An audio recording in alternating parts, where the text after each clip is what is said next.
I've been reading this book off and on for the last 5, 10 years.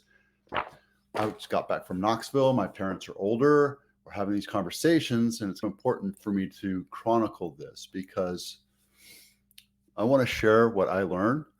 But maybe if you have ideas on how to help me, that'd be great too. The last passage I read was learning about discussing the legacy, right? And in my youth, I didn't have the ability to discuss this with my parents. I didn't know what to talk about with my parents. And we have these conversations. My mom totally grabbed onto it. My dad doesn't want to talk about it. He doesn't want to let go, although he's let go. And then I combine myself with what's going on with other people, right? I belong to a group of NoaVet. It's called noavet.org right here. It's a program, a nonprofit that helps veterans. This actually has just reverted over to seniors as well, where we talk about any kind of issues that you might have and how to get help: homelessness, drug addiction, mental health issues, what have you. We need to help your parents get older and understand what's going on.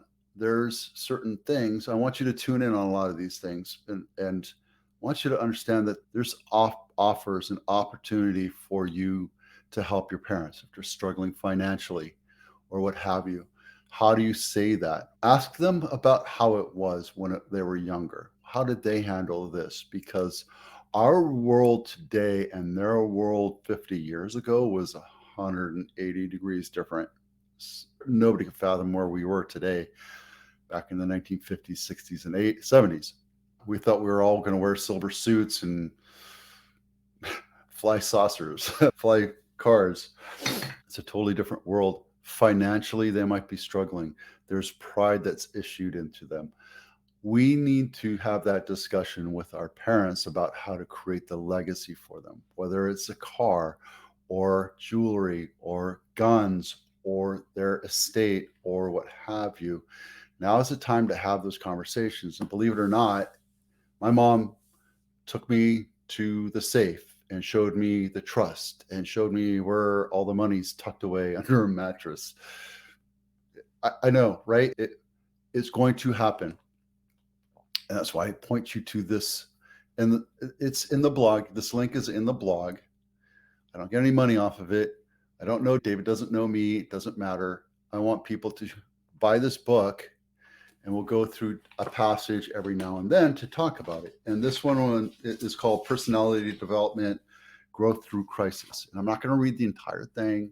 I'll tell you my passage here and what it means to me. It goes into talking about the personality as you grow up, as a 2-year-old, as a teenager, as an adult, and then as a senior. And as you grow, you become more powerful, more personal, more aware of who you are. And as you go to the next age category, which is seniors, you start realizing that there's certain things that prevent you from enjoying life.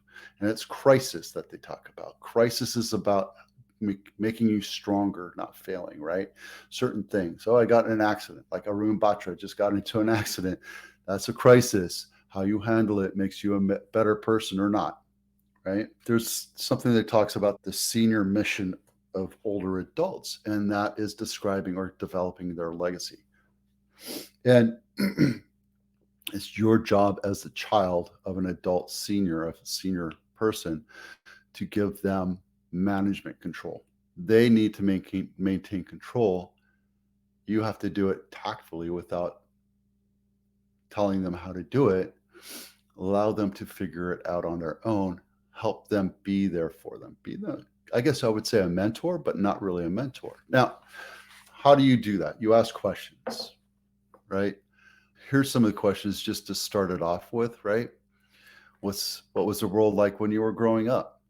What was the most significant thing? We landed on the moon and all that, right? These are memory things that help them relive what their life was and how cherishing their life was, how amazing their life was.